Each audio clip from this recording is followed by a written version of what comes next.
Chères familles des victimes du Diola, mesdames et messieurs, nous vous prions de vous lever pour la minute de silence qui va marquer le début de ce 19e office commémoratif, centré sur le sceau, le renflouement de l'épave du Diola. Merci.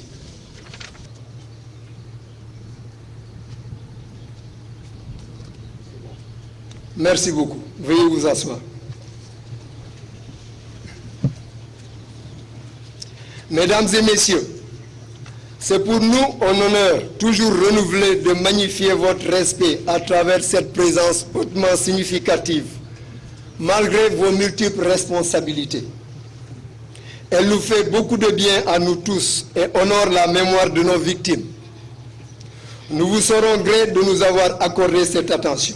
Nous voilà encore une fois réunis ici, toute obéissance confondue, pour ensemble prier et rendre un vibrant hommage à nos illustres disparus et commémorer ainsi cette nuit du 26 septembre 2002, nuit d'une tragédie qui avait occasionné la mort de plus de 1800 personnes, la plaçant ainsi au premier rang des catastrophes maritimes mondiales.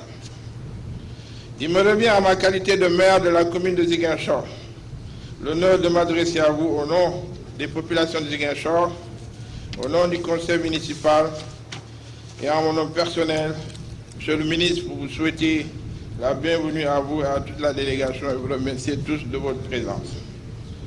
26 septembre 2002, 26 septembre 2021, 19 ans déjà, mais comme l'a rappelé tout à l'heure le premier orateur, c'est comme si c'était encore hier. Cette grande perte subie par toute la nation, la région naturelle de la Casamance en particulier, surtout la ville de Ziguinchor, frappée de plein fouet par cette catastrophe avec 971 victimes enregistrées dans notre seule commune, est restée à jamais gravée dans les mémoires collectives. En ce jour solennel, permettez-moi, Monsieur le ministre, de m'incliner encore une fois devant la mémoire de ces illustres disparus, de toute nationalité confondue, qui ensemble, sans le savoir, au départ des Ziguinchor, ici même dans ce port, avaient donné rendez-vous à la mort, ce 26 septembre 2002, au large des côtes gambiennes, dans le froid glacial des nuits de tempête. Si notre région, cette nuit-là, a payé un très lourd tribut, le pays tout entier était concerné et secoué par ces tragédies ressenties au-delà de nos frontières. Depuis cette nuit sinistre, des familles entières sont hantées par le souvenir d'un être cher disparu dans les flots et sans sépulture.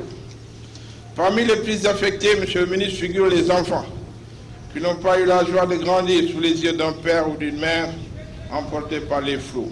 Je voudrais aussi saluer et magnifier, Monsieur le ministre des Forces armées, l'engagement et la détermination de votre collègue, le ministre de la Culture et de la Communication, pour la diligence apportée dans le démarrage effectif des travaux du mémorial du bateau de Diola, qui se poursuivent dans d'excellentes conditions.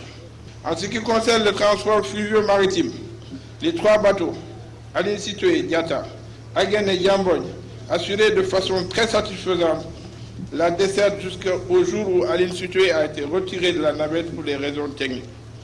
C'est le lieu, d'ailleurs, Monsieur le ministre, de lancer un appel aux plus hautes autorités pour une reprise rapide et sûre de la fréquence de ces 3 bateaux, qui assuraient la navette et la desserte entre Dakar et Ziguinchor. Il faut tout de même noter que les frets avec les bateaux Djilor et Diogué se passent très bien au grand bénéfice des opérateurs économiques et des populations. La question de la construction de nouveaux ponts pour remplacer le pont Milbadian se pose également avec acuité au regard de la situation actuelle. En effet, Monsieur le ministre, nous avons déjà enregistré 2 dérapages de camions qui sont tombés du pont et qui ont toujours occasionné des victimes. Nous savons que le chef de l'État a intégré cette question parmi ses priorités, mais il faudra agir vite pour éviter la survenance d'un quelconque drame. Chères familles du Diola, Mesdames et Messieurs, honorables invités, c'est avec une émotion indicible que je vous rejoins ce matin sur cette place, hautement symbolique, au nom de son Excellence M. Macky Sall, président de la République, pour cet important devoir de mémoire que constitue la commémoration du 19e anniversaire du naufrage du bateau le Joola. Je voudrais aussi profiter de ce jour particulier, coïncidant avec la célébration du Magal de Touba, pour prier le Tout-Puissant Allah d'accueillir en son paradis céleste nos chers disparus et témoigner également la solidarité agissante et indéfectible du gouvernement à l'endroit des victimes, rescapées et familles éplorées du Joola. Je me réjouis du bon niveau d'exécution dans tous les domaines des divers programmes étatiques en cours et qui ont permis aujourd'hui le désenclavement total de la Casamance en termes de téléphonie, d'Internet, d'accessibilité terrestre, maritime et aérienne, et le bon accompagnement des populations dans leurs activités de développement agricole, avec la dotation de matériels agricoles majeurs, comme les tracteurs et de kits sanitaires contre la Covid-19. Au plan de la prise en compte des préoccupations exprimées par les familles, d'importantes et nouvelles avancées ont renforcé cette année les mesures déjà prises. À ce titre, je citerai la construction en cours du mémorial musée le Joola, dont la fin des travaux confiés à l'entreprise Eiffage Sénégal est prévue à la fin du premier semestre 2022. Son inauguration, qui devrait coïncider avec la commémoration du 20e anniversaire, sera très certainement une étape marquante dans le respect du devoir de souvenir. À l'issue de cette cérémonie, je visiterai le chantier en votre compagnie avec les membres du gouvernement qui m'accompagnent afin de nous assurer que toutes les dispositions sont prises. L'indemnisation effective à compter du 22 septembre 2021 des orphelins non déclarés pupilles qui a été décidé lors du Conseil des ministres du 7 février 2021, le chef de l'État répond ainsi à une doléance majeure de l'Association nationale des familles des victimes et des rescapés du Joola. Le soutien exceptionnel du chef de l'État pour l'entretien des cimetières.